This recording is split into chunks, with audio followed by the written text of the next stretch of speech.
আজকে যে মন্দিরে আমরা মা কালীর পুজো দিতে এসেছি তা বীরভূম জেলার আকালিপুরে অবস্থিত। কথিত আছে এই মা মানে মা গুহ্যকালী মহাভারতের সময়কাল থেকে পূজিতা হয়ে আসছেন। মহাভারতের কালে অর্থাৎ মহারাজ জরাসন্ধ তখন মগধের রাজা ছিলেন এবং মগধে উনি রাজত্ব চলাকালে গুহার মধ্যে উনি এই মায়ের মূর্তি প্রতিষ্ঠা করে পূজা করতে থাকেন। কিন্তু পরবর্তীকালে ভীমের হাতে মহারাজ জরাসন্ধের মৃত্যু হলে পরে এই মায়ের মূর্তি ওইখানেই অর্থাৎ গুহার মধ্যেই থেকে যায়। পরবর্তী সময়ে রানী অহল্যাবাই একদিন স্বপ্নে শিবলিঙ্গ খোঁজার আর সেই উদ্দেশ্যেই উনি খনন কার্য শুরু করেন এবং খনন কার্য চলাকালীন উনি এই গুহ্যকালী মায়ের বিগ্রহটি পান। কিন্তু প্রতিষ্ঠা করবেন এবং পূজা দেবেন বলেই গিয়েছিলেন এবং এই মা গুহ্যকালীর মূর্তি পেয়েছিলেন, তাই জন্য উনি কাশীরাজ চৈত সিংহকে এই মূর্তিটি দিয়ে দেন পুজোর উদ্দেশ্যে। কাশীর রাজা চৈত সিংহ কাশীতে নিয়ে গিয়ে এই মা গুহ্যকালীর পূজা দিতে থাকেন। সেই সময় যখন কাশীর রাজা তার রাজত্বকাল মানে চালনা করছেন, সেই সময় আমাদের দেশে অর্থাৎ ভারতবর্ষের মধ্যে কিন্তু ব্রিটিশ শাসন চলছিল এবং গভর্নর জেনারেল ওয়ারেন হেস্টিংস এই মূর্তি ইংল্যান্ডে নিয়ে গিয়ে মিউজিয়ামে রাখার পরিকল্পনা করেন। এই প্ল্যান পরবর্তীকালে যখন কাশীর রাজা জানতে পারেন চৈত সিংহ, তখন কি করেন উনি না নিজে এই মূর্তিটিকে নিয়ে গিয়ে গঙ্গার মাঝখানে এটাকে প্রতিস্থাপিত করেন যাতে এটি ওয়ারেন হেস্টিংস না নিয়ে যেতে পারে। পরবর্তীকালে দেওয়ান নন্দকুমার রায় তখন স্বপ্নাদেশ পান যে গঙ্গার মধ্যে মা গুহ্যকালীর মূর্তি রয়েছে এবং মা তাকে স্বপ্নাদেশ দিয়ে বলেন সেখান থেকে যেন তাকে নিয়ে আসা হয়। নন্দকুমার রায় চলে যান কাশীর রাজা চৈত সিংহের কাছে এবং ওনার সাথে কথা বলে উনি বলেন এই গুহ্যকালী নিয়ে আসার কথা এবং প্রতিষ্ঠা করার কথা। কাশীর রাজা চৈত সিংহ যখন বুঝতে কোনোভাবেই এই বহুমূল্যবান বিগ্রহ সামলিয়ে রাখা সম্ভব নয় এবং এটাই তার সুবর্ণ সুযোগ যে এই মূর্তিকে যেন এই দেশের বাইরে না নিয়ে যাওয়া হয়, এই মায়ের মূর্তি যেন এখানে পূজিতা হয়, সেই জন্য তিনি এই সুবর্ণ সুযোগ কিন্তু হাতছাড়া করেননি। তিনি সেই মুহূর্তে নন্দকুমার রায় অতি শীঘ্রই স্বীকার করে নেন এবং মাকে নন্দকুমার রায়ের হাতে দিয়ে দেন। নদীপথে নন্দকুমার রায় এটিকে নিয়ে আসেন এই ব্রাহ্মণী নদীর পাশে। বীরভূম জেলার আকালিপুর নামের এই গ্রামে ব্রাহ্মণী নদীর তীরে প্রাচীন এক বটগাছতলায় অস্থায়ীভাবে পাশে প্রতিষ্ঠা করেন এবং মন্দির নির্মাণের কার্য শুরু করেন। কিন্তু ইতিমধ্যেই গভর্নর ওয়ারেন হেস্টিংস নন্দকুমার রায়কে মিথ্যাচারিতায় জড়িত করে তাকে ফাঁসির মানে নির্দেশ দেন এবং যখন দেওয়ান নন্দকুমার রায়কে ফাঁসি দেওয়া হয় তখন কিন্তু এই মন্দির প্রতিস্থাপন বন্ধ হয়ে যায়। এই অষ্টকোণাকৃতি মন্দির একটি মানে ইতিহাসকে বহন করে চলেছে। গুহ্যকালী মায়ের মূর্তি অদ্বিতীয় এবং অনন্য। এখানে মা দ্বিভুজা। মূর্তিটি কোষ্ঠী পাথরে তৈরি। মূর্তির সম্পূর্ণ সাজসজ্জা অর্থাৎ অলঙ্কার কিন্তু নাগ। মা মস্তকে সহস্র নাগের মুকুট পরে আছেন, দুই হাতে, এক হাতে তক্ষক এবং এক হাতে শেষ নাগকে ধারণ করে আছেন। তার কর্ণযুগল থেকে শবদেহ ঝুলে আছে এবং সে আছেন নাগ কুণ্ডলীর ওপরে। মায়ের এই অদ্ভুত রূপ এবং এই অদ্ভুত মূর্তি এই ভারতবর্ষে নয় তথা এই পুরো পৃথিবীতে অদ্বিতীয় এবং অনন্য।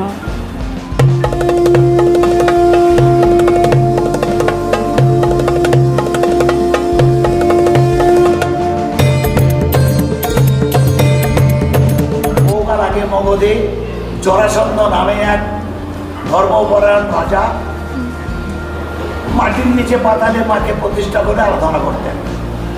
জরাসন্ধের মৃত্যুর পর কালের প্রবাহে মা মাটির নিচে থেকে যান। এবারে জরাসন্ধর সময় থেকে ইংরেজদের সময় পর্যন্ত দীর্ঘকাল মা মাটির নিচে ধ্বংসস্তূপের মধ্যে থেকে যাবে। ইংরেজদের সময়ে রানী অহল্যাবাই শিবের স্বপ্নাদেশে একটা জায়গা খনন কার্য করছিলেন শিবলিঙ্গ পাবেন বলে। তো খনন কার্য করতে করতে শিবলিঙ্গর বদলে উনি মায়ের মূর্তি পেয়েছিলেন মাটির নিচ থেকে।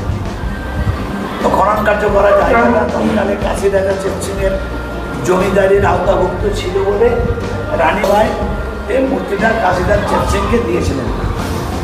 কাশীতে তখন কর্মসূত্রে ওয়ারেন হেস্টিংস ছিলেন। উনি মূর্তিটাকে দেখে আকৃষ্ট হয়ে প্রস্তাব দিয়েছিলেন ইংল্যান্ডে নিয়ে গিয়ে মিউজিয়ামে রাখবেন। তো হেস্টিংসের ভয়ে কাশী রাজা মূর্তিটাকে গঙ্গা জলে লুকিয়ে রেখেছিলেন দশাশ্বমেধ ঘাটের কাছে, যাতে ইংরেজরা নামিয়ে পালাতে পারে। ইচ্ছা ছিল পরে যখন আবার সবাই ভুলে যাবে, কর্মব্যস্ত হয়ে পড়বে, তখন মাকে উদ্ধার করে মন্দিরে প্রতিষ্ঠা করবে। দেখি মহারাজ নন্দকুমারকে মা স্বপ্ন দিয়েছিলেন। মহারাজ নন্দকুমার ভদ্রপুর বাড়ি, এখানে একাডেপুর, পূর্ব দিকের নামটা ভদ্রপুর। তো উনি স্বপ্নাদেশ পেয়ে তড়িঘড়ি কাশীতে গিয়ে কাশী রাজার সঙ্গে কথাবার্তা বলেই হেস্টিংসের অবচরে মন্দিরটাকে উদ্ধার করে নৌকা করে এখানে নিয়ে চলেছে। এইগুলো সব মহারাজ নন্দকুমারের জমিদারি। এইখানে মন্দির প্রতিষ্ঠার স্থান, উপযুক্ত স্থান মনে করে ওখানে নৌকা থামিয়ে নৌকা থেকে তুলে মাকে উঠিয়ে নদীর তীরে বট গাছের নিচে একটা বেদি আছে, সেই বেদিতে মাকে এই সেই বট গাছ এবং তার নিকটবর্তী এই স্থানেই মায়ের বিগ্রহ অস্থায়ীভাবে রাখা হয়। তৈরি করেছিল। এবারে প্রতিষ্ঠা করবার সময় জন্য মহারাজ নন্দকুমার মন্দিরের কাজ আর শুরু করেছিলেন। ভিত্তিপ্রস্তর স্থাপন হলো, মন্দিরের কাজ চলতে থাকে। কিন্তু সম্পূর্ণ হওয়ার আগে উনি আবার ইংরেজদের মিথ্যা মামলার দায়ে অভিযুক্ত হয়ে ফাঁসির আদেশপ্রাপ্ত হয়ে উনি ওনার একমাত্র ছেলেকে ব্রাহ্মণী নদীর তীরে অষ্টকোণাকৃতি অদ্ভুত তাৎপর্যপূর্ণ এই মন্দির। ওই অসম্পূর্ণ মন্দিরে মাকে প্রতিষ্ঠা করে আমাকে মৃত্যুর পূর্বে মায়ের প্রতিষ্ঠা করে ছেলের মানসিক অবস্থা খারাপ হওয়ায় উনি আর মন্দির সম্পন্ন করতে আসেননি। ওই প্রতিষ্ঠার পর থেকে অসম্পূর্ণ মন্দিরেই মায়ের পুজো পাঠ হয়ে আসছে। ইংরেজি 1775-এর 5ই আগস্ট নন্দকুমার ফাঁসি হয়, তখন থেকে 2004 পর্যন্ত ওই সংস্কারবিহীন অবস্থায় পুজো পাঠ হয়ে আসছে। মৎস্যমন্ত্রী কিরণময় নন্দ এখানে রামকৃষ্ণ মিশনের তরফ থেকে ইনভাইটেড হয়েছে। এই মন্দিরের দুরবস্থা দেখে তৎকালীন মন্দিরের মানে মহারাজ নন্দকুমারের বংশের মেয়েদের বংশের গৌরী শঙ্কর রায়ের অনুমতি সাহেবকে মন্দিরটা অল্প বিস্তর সংস্কার করেছে। পাত থেকে মাথা পর্যন্ত 31 কোষ্ঠী পাথর, খুব মূল্যবান। ওইটা থেকে মায়ের মূর্তিটা নির্মিত করেছিলেন। কোন শিল্পী করেছিলেন তা জানা যায় না, তবে মগধরাজ জরাসন্ধ পুজো করতেন, সেখান থেকে আমরা পাই।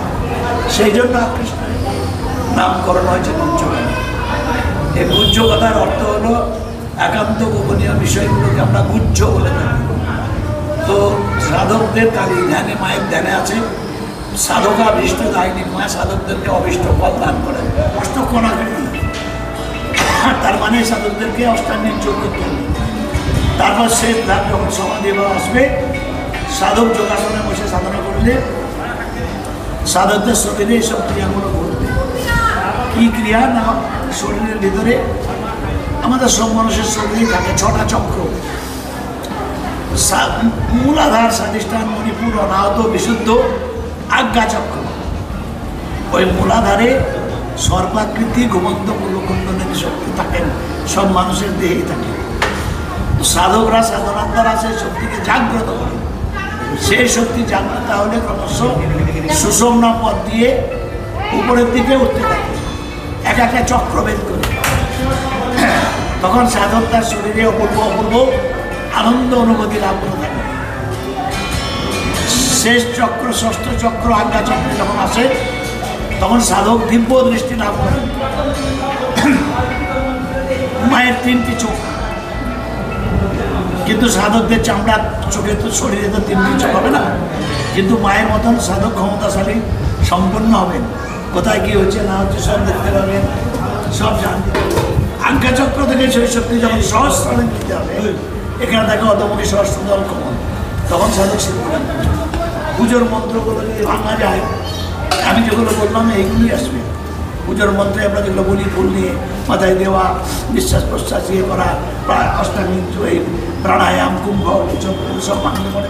সাপের উপর বসে আছেন মা, মানে ওটা হলো আমাদের শরীরের কোনো পূর্ণ শক্তি, ওটাকে জাগাতে হবে, আজ্ঞা চক্রে নিয়ে যেতে হবে, তাহলে তৃতীয় নয়ন খুলবে, দিব্য দৃষ্টি লাভ হবে। তারপরে মায়ের মাথাতে ছোটো ছোটো সবের কণা সমৃদ্ধ মুকুট আছে 1000টা, ওটা হলো সহস্র। ওই সহস্রটা মিলিয়ে দিলে ঈশ্বর লাভ হবে। সাধকদেরকে মায়ের কথা বলছেন। কথিত আছে এই ব্রাহ্মণী নদীর তীরে যে শ্মশান ক্ষেত্র রয়েছে, সেখানে মা গুহ্যকালী রাত্রিবেলায় নিশি লীলা করতে আসেন। তারই প্রমাণ মায়ের শাড়িতে পাওয়া চোর কাটা। এবার জানাই এখানে আসবি কিভাবে। যদি ট্রেনে আসো তাহলে পরে লোহাপুর স্টেশন নেমে টোটো বা অটো ধরে চলে আসা যায়। আর যদি বাই রোড আসা হয় তাহলে পরে রামপুরহাট তারাপীঠ রোড ধরে নাগর মোড় থেকে 10-15 মিনিটের রাস্তাতে এই মন্দির। যদি কোনোদিন অন্নপ্রসাদ খেতে আসো বা আসেন, তাহলে সকাল 10টার মধ্যেই, না তো আগের দিন কি রাত্রে ফোন করে বলে দিয়ে 12টা 12:30টার দিকে আসবেন। পুজো বসতে 12টা বেরিয়ে যায়, আর খেতে 2টা-2:30 হয়। আচ্ছা, আরতির সময় আসে আবার বিকেল। আচ্ছা, বিকেলে পুজো হবে না, কিন্তু মন্দির খোলা থাকবে। মন্দিরে দর্শন করে দেবে, মন্দিরে দর্শন করবে, মানে সারাদিনই খোলা থাকবে। তার মানে সারাদিনই দর্শন তো যেটা হয়, কোজাগরী চতুর্দশী বাৎসরিকের দিন হোমযজ্ঞ করে, সেটাও সব দিন হয়। রাত্রে কিন্তু এখানে মন্দিরে 8টার মধ্যে পুরো মন্দির বন্ধ হয়ে যায়। আচ্ছা, আর বাৎসরিক পুজো হলো কোজাগরী চতুর্দশী আর রটন্তী চতুর্দশী প্রতিষ্ঠার দিন, সেগুলো বড় করে ওই দিন ভালো করে। তারা কোথায় থাকছেন? বহরমপুর সয়দাবাদ কুঞ্জঘাটা রাজবাড়ি। আচ্ছা, ওখানে ওনাদের ফ্যামিলিটা এখানে আছেন। মন্দিরের পাশে ভোগ করে মায়ের ভোগের ব্যবস্থা আছে। পূজা শেষ করে বাড়ি ফিরলাম এবং ফ্রেশ হয়ে এনে সন্ধ্যাবেলায় মায়ের উদ্দেশ্যে প্রদীপ জ্বাললাম। দীপাবলি প্রদীপ জ্বালবো না তেমন তো হয় না।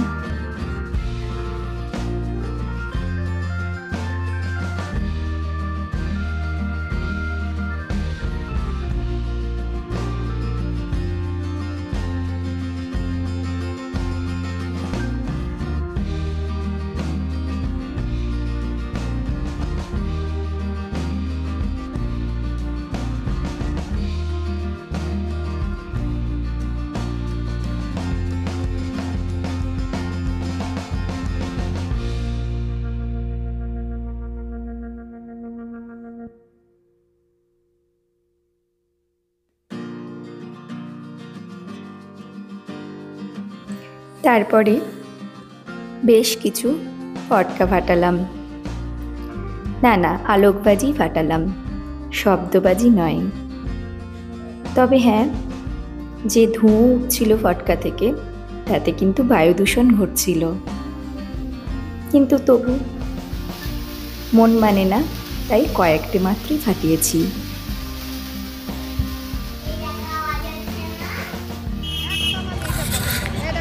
তারপরে বেরোলাম খানিক মণ্ডপ পরিক্রমার জন্য। ঠাকুর দেখব, তার সাথে মণ্ডপও দেখব। আমার শহর এই দীপাবলিতে কেমন আলোকসজ্জায় সজ্জিত